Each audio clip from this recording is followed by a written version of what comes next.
தமிழகத்தில் 2026 தேர்தல் முடிவின்படி தாவேகா தலைவர் விஜய் அவர்கள் தான் ஆட்சி அமைப்பதற்கான சாத்தியக்கூறு இருப்பதாக தெரிகிறது மக்களே.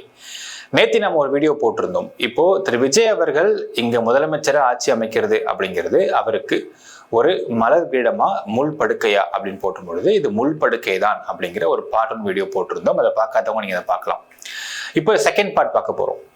இப்போ செகண்ட் பார்ட்ல எங்க இருந்தும் எடுக்கலங்க. அதாவது தாவேகா தரப்புல இருந்து வெளியிட்ட தேர்தல் அறிக்கை. இப்போ ஒரு ஆட்சிக்கு வந்துட்டாங்கன்னா தேர்தல் அறிக்கையை தான் பார்த்துட்டு மக்கள் கேட்பாங்க, இது பண்ணலையான்னு கேட்பாங்க. ஸோ இது பண்ணலையான்னு கேட்கும் பொழுது அவர் கொடுத்த அந்த அறிக்கைகள் எந்த அளவுக்கு அவருக்கு ஒரு முள் படுக்கையா மாறும் அப்படிங்கிறத டீட்டெயிலாக பார்க்க போறோம் இந்த பதிவில்.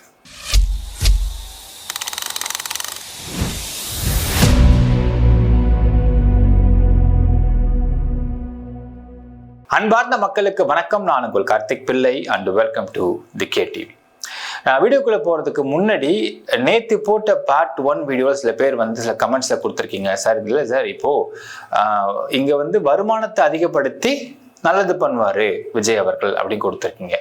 ஃபர்ஸ்ட் ஒரு விஷயங்க, வருமானத்தை அதிகப்படுத்துறோம் தமிழ்நாட்டில் அப்படின்னா இங்க உள்ள வரிகளை ஏற்றணும், விலைவாசியை ஏற்றணும். விலைவாசியும் வரியும் ஏத்தாம இங்க வருமானத்தை அதிகப்படுத்த முடியாது. இப்போ வரியை பொறுத்தளவுக்கு நமக்கு காமனா ஜிஎஸ்டி மட்டும்தான் இருக்கு. ஸோ அது சென்ட்ரல் கவர்மெண்ட் கையில இருக்கு, நம்ம அதை யாரும் ஏற்றவே முடியாது. இப்போ விலைவாசி ஏற்றினா மட்டும்தான் இங்க உள்ளவங்களுக்கு, தமிழ்நாட்டுக்கு, ஸ்டேட் கவர்மெண்ட்டுக்கு அதிகமான வருமானம் வர முடியும். ஆல்ரெடி பேசியிருக்கோம் நேத்தியே. என்னன்னா தமிழகத்தை பொறுத்தளவுக்கு 2025-26 அந்த ஒரு பட்ஜெட்டிங் படி பார்த்தா தமிழ்நாட்டில் கிட்டத்தட்ட 1 லட்சம் கோடி டெபிசிட் இருக்கு. வருமானத்தை விட செலவு அதிகமாகுது. ஆல்மோஸ்ட் 1 லட்சம் கோடி டெபிசிட் இருக்கு. இப்போ இந்த 1 லட்சம் கோடி டெபிசிட் அப்படிங்கிறத அதிகப்படுத்திட்டு அதுக்கு மேல்படி அவர் திட்டங்கள் அறிவிக்கிறாரு, இல்லை இலவசம் அறிவிக்கிறாரு அப்படின்னா தான் உங்களுக்கு வருமானத்தை அதிகப்படுத்தி 1 லட்சம் டெபிசிட்டை கேன்சல் பண்ணிட்டு அதுக்கு மேல நல்லது பண்ண முடியும். இப்போ அடுத்த ஒரு கேள்வி கேட்கறாங்க, இல்லை சார் எங்க திமுக சொன்ன இந்த ஊழல்லாம் அவர் நீக்கிட்டு இங்க பண்ணுவாரு அப்படின்னு. இல்ல திமுக செய்த ஊழல்கள் எவ்வளவு அப்படிங்கிறத பட்டியல் போட்டு பார்த்தாதான் இந்த 1 லட்சம் கோடி டெபிசிட் அப்படிங்கிறது குறையுமா அப்படிங்கிறத பார்க்கணும். இன்னொரு விஷயம் பாருங்க, அதாவது நேத்தியே நம்ம சொல்லியிருந்தோம், இந்த டெபிசிட் எப்படி ஏற்படுது அப்படிங்கிறத. வருமானம் அப்படிங்கிறது கிட்டத்தட்ட 3.1 லட்சம் கோடி தான் வருமானம் நமக்கு. இப்ப செலவு எடுத்துக்கிட்டீங்கன்னா 4.2 லட்சம் கோடி செலவு மட்டும் ஆகுது. இதுல மிக முக்கியமா நமக்கு 9 லட்சம் கோடி கடன் இருக்கு. இப்ப இந்த 9 லட்சம் கோடி கடனை அடைக்காம நமக்கு வட்டி குறையாது. அடுத்தது மேஜரா நமக்கு போற எக்ஸ்பென்ஸ் பாத்தீங்கன்னா கிட்டத்தட்ட 1.5 லட்சம் கோடி வருஷத்துக்கு சம்பளம் மற்றும் பென்ஷன் மட்டும் போகுது. இதுல நீங்க ஒண்ணுமே செய்ய முடியாது.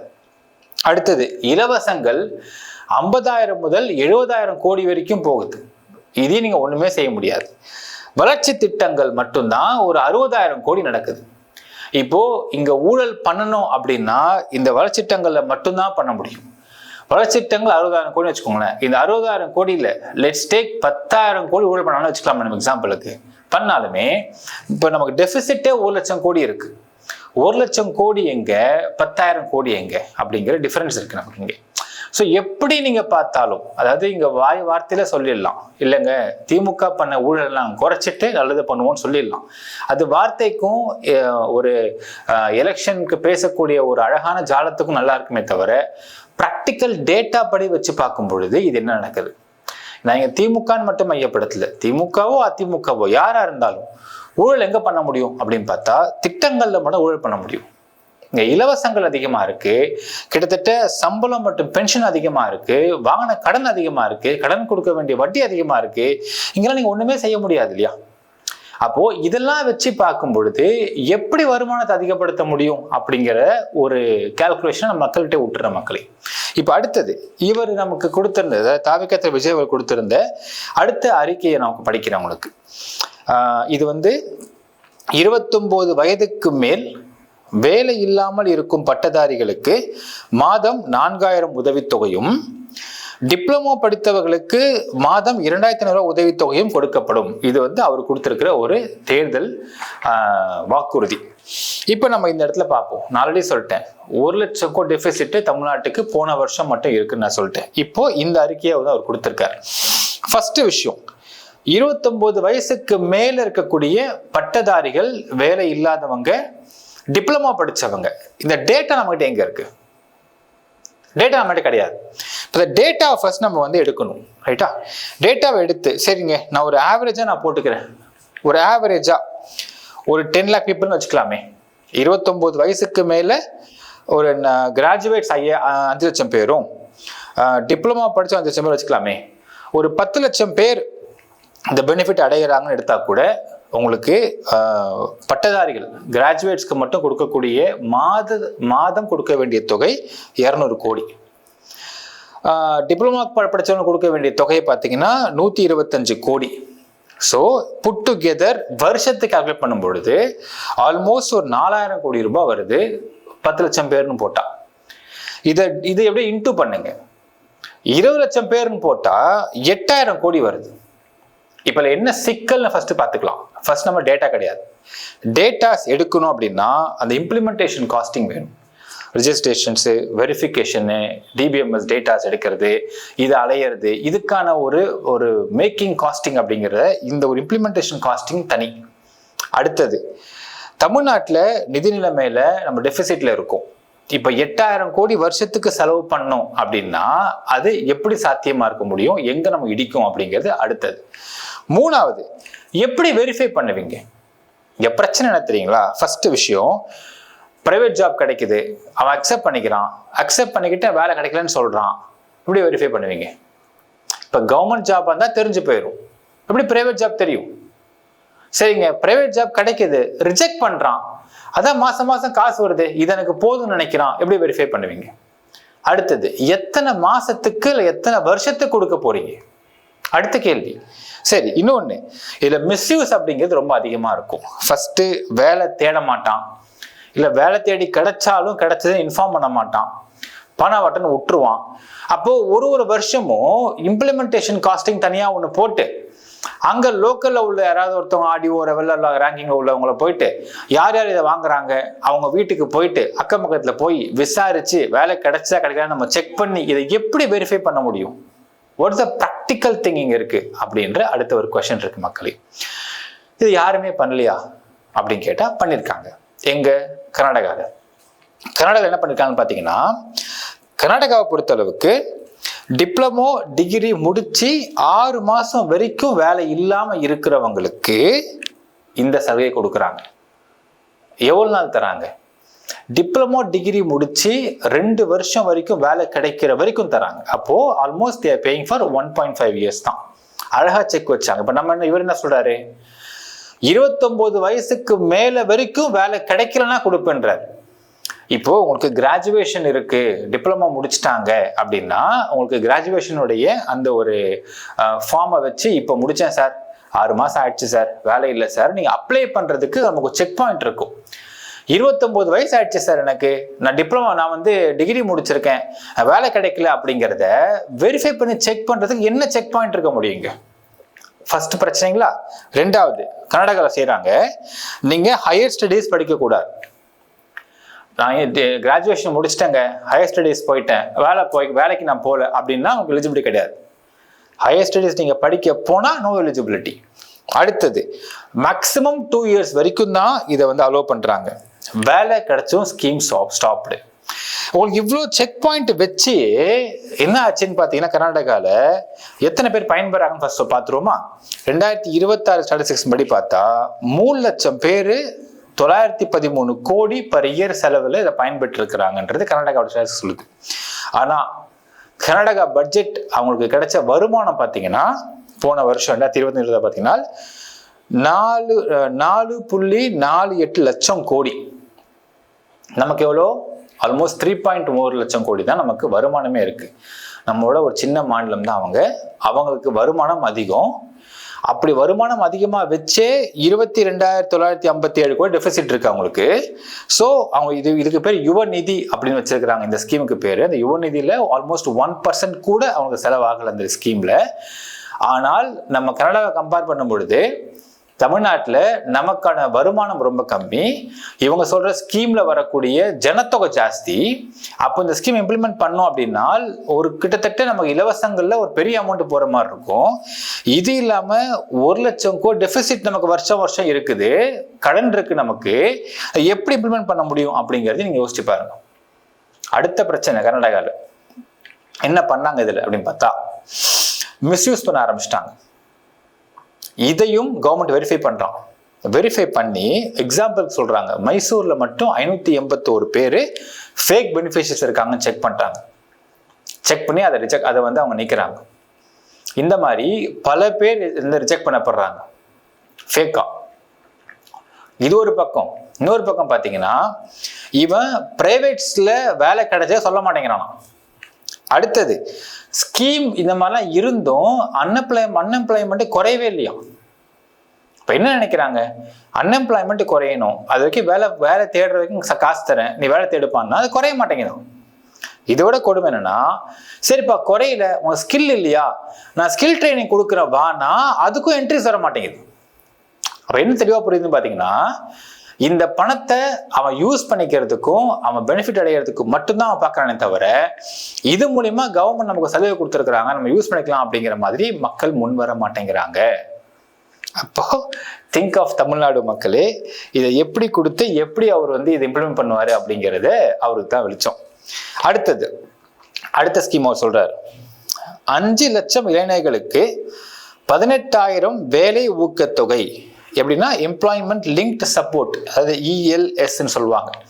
இந்த சப்போர்ட்ல கொடுக்கறதா அறிவிக்கிறார். இது வந்து எவ்வளோ பெரிய ஒரு வாய்ஜால வித்தைன்ற நான் சொல்றேன் உங்களுக்கு. அது என்ன அர்த்தம் இருக்குன்னு பார்த்தீங்கன்னா, ஒருத்தன் படிச்சு முடிச்சுட்டாங்க, வேலைக்கு சேரல, அவன் வேலைக்கு சேர இடத்துல அவனுக்கு வந்து கம்மி சம்பளம் தராங்க அப்படின்னு வச்சுக்கோங்களேன், ஸ்டார்டிங் பேஸ்ல. அப்போ 18,000 ரூபாய் வரைக்கும் வந்து ஊக்கத்தொகை கவர்மெண்டே கொடுக்குது அப்படின்னு ஒரு ஸ்கீம் சொல்றாரு. எப்போ 5 லட்சம் பேர் சொல்றான்னு வச்சுக்கோங்களேன். இப்போ கால்குலேஷன் போடலாமே, 18,000 இன்டூ 5 லட்சம் இளைஞர்கள் அப்படின்னா ஒரு மாசத்துக்கு மட்டும் இங்க ஆகிற செலவு 9,000 கோடி. வருஷத்துக்கு போட்டீங்கன்னா ஆல்மோஸ்ட் கிட்டத்தட்ட 1,08,000 கோடி வருது. 1,08,000 கோடி உங்களுக்கு இந்த ஸ்கீம் செலவு பண்ணும். டெபிசிட் எவ்வளவு இருக்கு நமக்கு? 1 லட்சம் டெபிசிட் இருக்கு வருஷம்.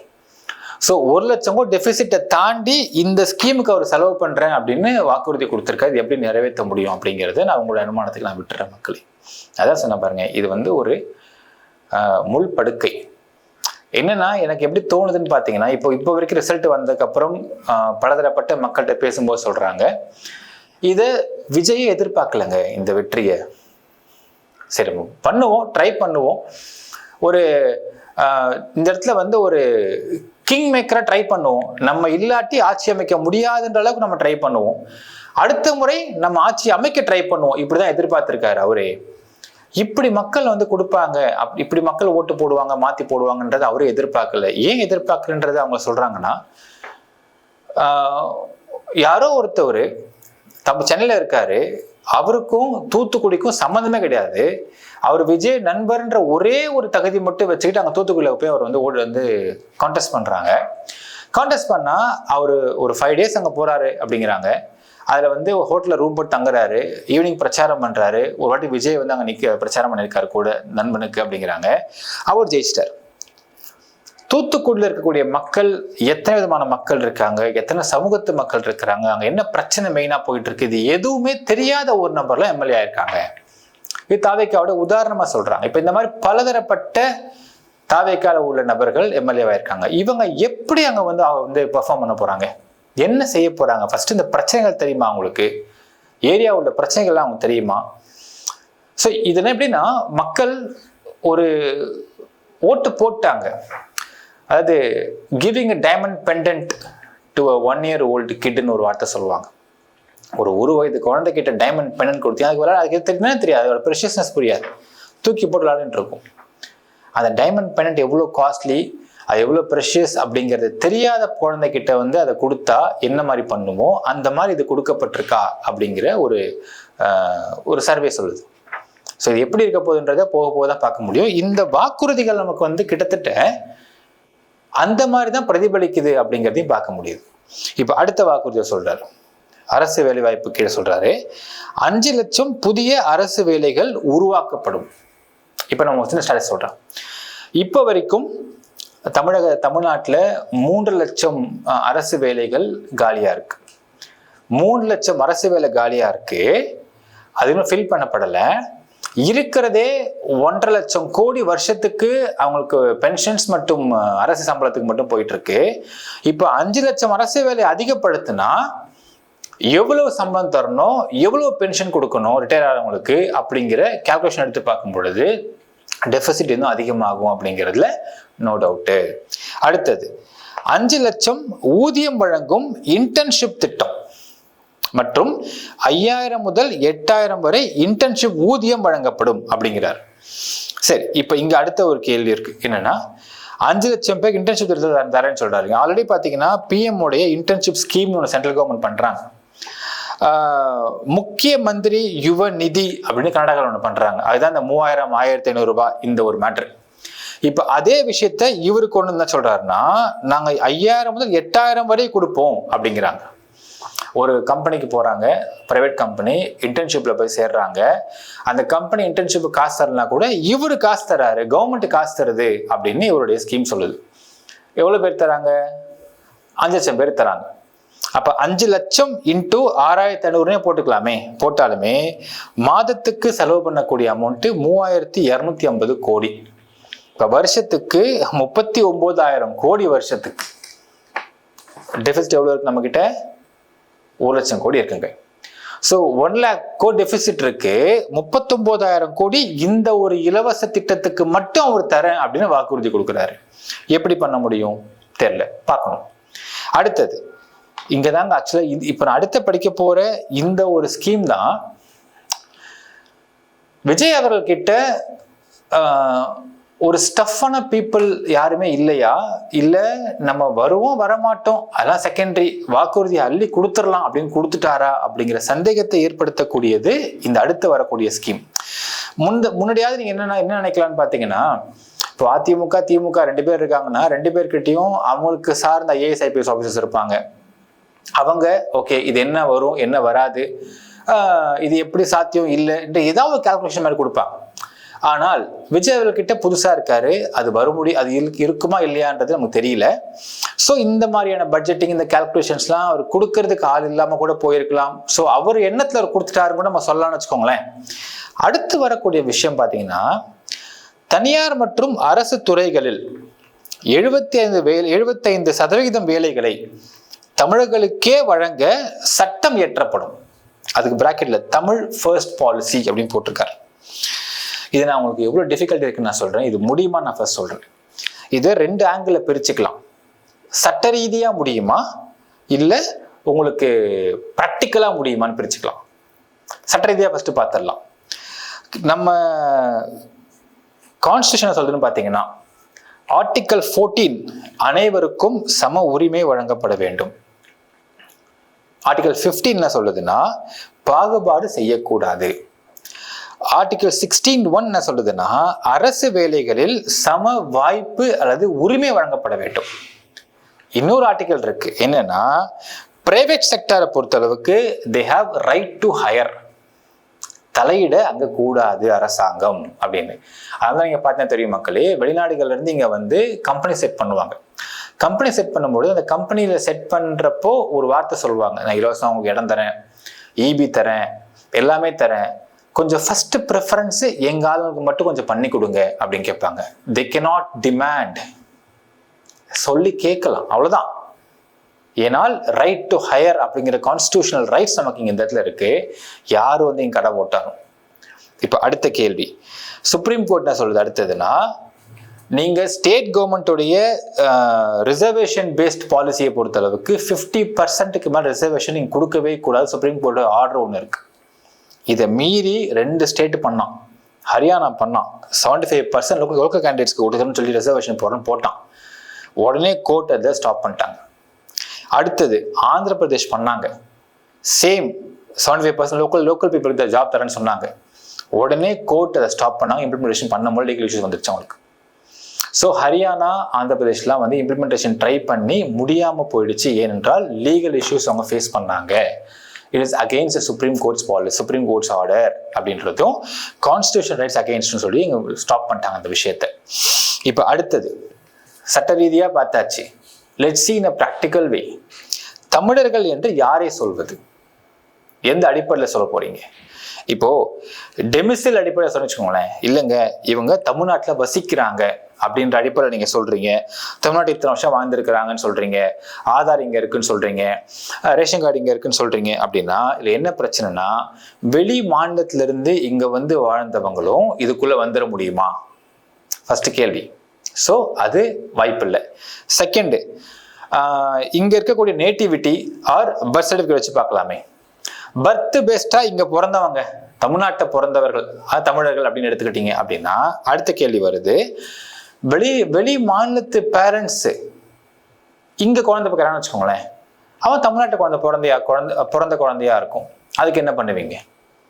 சரிங்க, தமிழ்நாட்டில் இருக்கக்கூடிய ஆண் பெண் வெளி மாநிலத்துக்கு போறாங்க, குழந்தை பெற்றுக்கிறாங்க, அப்ப அவங்க தமிழர்கள் இல்லையா? அடுத்த கேள்வி. சரி, மூணாவது லாங்குவேஜ் பேஸ்டு போயிடலாம். இப்போ லாங்குவேஜ் பேஸ்டு போகும்போது தமிழ் பேச எழுத தெரிஞ்ச ஆள்னு வச்சுக்கோங்களேன், அவன் மட்டும் தான் இங்கே வர முடியும் அப்படின்னா இது ப்ராக்டிக்கலாக பாசிபிளி இருக்குன்னு பார்த்தாலும், ஒரு Hindi based mother tongue Hindi உள்ளன்னு வச்சுக்கோங்களேன், அவன் தமிழ் கற்றுக்கிறான், எழுத படிக்க தெரியும், அவன் என்ன பண்ணுவான்? அவன் தமிழன் வருவானா?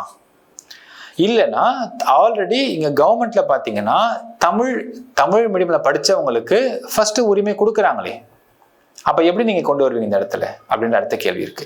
சரி, அடுத்தது இன்னொன்று, தமிழ்நாட்டில் படித்தவங்கன்னு கொண்டு வரலாமானாலும் அதுவும் பாசிபிலிட்டி கிடையாது. அப்போ இந்த ஸ்கீம் இம்ப்ளிமெண்ட் பண்றதுக்கு என்ன பாசிபிலிட்டியில பண்ண முடியும்? ஸோ எந்த பாசிபிலிட்டி இல்லாமல் எப்படி கொடுக்க முடியும்? ஆனால் ஒரு வார்த்தை விஷயம் பண்ணலாம் சார், இங்க தமிழ் படிக்க தெரிஞ்சாலும் ஃபர்ஸ்ட் ப்ரிஃபரன்ஸ் கொடுங்கன்னு சொல்லலாமே தவிர, அப்படி சொன்னாங்கன்னா இவர் சொன்ன இந்த ஒரு வாக்குறுதியுடைய வார்த்தையே தப்பாயிடுமே. ஏனால் தனியார் மற்றும் அரசு துறைகளில் 75% வேலைகளை தமிழர்களுக்கே வழங்க சட்டம் இயற்றப்படும்ன்றார். சட்டமா போடுறன்றார். எப்படி முடியுமா? சாத்தியமா? சரி, கவர்மெண்ட் ஒரு பக்கம் விடுங்க, பிரைவேட்ல இங்க கொண்டு வர முடியுமா? ரைட் டு ஹையர்னு ஒரு ஆர்டிக்கலே இருக்கு. எப்படி கொண்டு வர முடியும் அதுல இந்த சட்டத்தை? இப்போ வரைக்கும் நான் கிட்டத்தட்ட வந்து ஒரு 30% கூட முடிக்கல மக்களே. இன்னும் 70% நிறைய பார்ட்ஸ் போகும்னு நினைக்கிறேன். இப்போ இந்த பார்ட்டை ஒன்றுன்னா பார்க்கலாம். திரு விஜய் அவர்கள் நிறைய பேர் கேட்டாங்க, சார் என்ன சார் விஜய் வந்து புதுசாக வந்திருக்காரு, வாய்ப்பு தரலாம்ல, ஏன் நீங்கள் வந்து அகெயின்ஸ்டாக பேசியிருந்தாங்க? அகெயின்ஸ்டாக நான் பேசலங்க. அதாவது ஒரு மாற்றத்தை உருவாக்க வேண்டும், மாற்றம் கொண்டு வரதான் நான் வந்திருக்கிறேன் அப்படிங்கிறாருன்னா, எப்போ நான் இலவசம் கொடுக்க மாட்டேன், நான் ஃப்ரீ தர மாட்டேன், சும்மா துட்டு தர மாட்டேன், உனக்கு மீன் கொடுக்க மாட்டேன், மீன் பிடிக்க கற்றுக் கொடுத்துட்றேன், இல்லை மீன் பிடிக்க ஸ்பேஸ் கொடுத்துட்றேன், நீ உள்ளே போய் தூணில் போட்டு மீனை பிடிச்சிக்கோ, அது உன் திறமையை பொறுத்திருக்கு, நான் திறமையை வளர்த்து விடுவேன். இதுதான் மாற்றத்திற்கான ஸ்பேஸ். உன் திறமையை வளர்த்துக்கோ, அரசு ஹெல்ப் பண்ணும், உனக்கு மீன் பிடிக்க வலை வேணுமா, வலை வாங்கி கொடுத்துட்றேன், நீ போய் உழைச்சி மீனை பிடிச்சி சாப்பிடு, நான் உனக்கு மீன் தர மாட்டேன், மீன் வாங்க காசு தர மாட்டேன் அப்படின்னா அது மாற்றம். அதுதான் மாற்றம். இவன் 1000 ரூபாய் தரான், இவன் 2000 ரூபாய் தரான், நான் 2500 ரூபாய் கொடுக்குறேன். இது எப்படி மாற்றமாக முடியும்? இது மாற்றமா? அப்போ ஆட்சிக்கு வரணும், இதான் உனக்கு கவர்ச்சியா நம்ம வந்து அறிக்கை கொடுத்து ஆட்சிக்கு வரணும், அது வந்துட்டா போதும் அப்படின்னு நினைக்கிறது மாற்றம் எப்படி இருக்க முடியும்? எப்பவுமே ஒரு விஷயம் மக்களே, இலவசங்கள் தான் ஒரு ஸ்டேட்டுடைய பாலிசிஸ்ல டெபிசிட்டை உருவாக்குறதே. இலவசங்களை குறைச்சா மட்டும்தான் நீங்க நல்ல ஒரு திட்டங்களை அறிமுகப்படுத்த முடியும். இலவசங்களை இவ்வளவு கொடுக்குறேன்னு சொல்லிட்டு இது எப்படி மாற்றமா இருக்க முடியும்? இது எப்படி மாற்று அரசியலா இருக்க முடியும்? இதான் நம்ம கேள்வி. அப்போ திமுக மாதிரியும் அதிமுக மாதிரியும் தாவேகா ஒரு கட்சி, அவ்வளவுதான். அவரு விஜய்ன்றவரு தான் ஆக்டர்ன்ற கவர்ச்சி காமிச்சு வந்துட்டாரே தவிர இது ஒரு மாற்றம் எப்படி நம்ம சொல்ல முடியும்? பார்ட் 3 அடுத்து பார்க்கலாம். கமெண்ட்ல மென்ஷன் பண்ணுங்க மக்களே. நன்றி, வணக்கம்.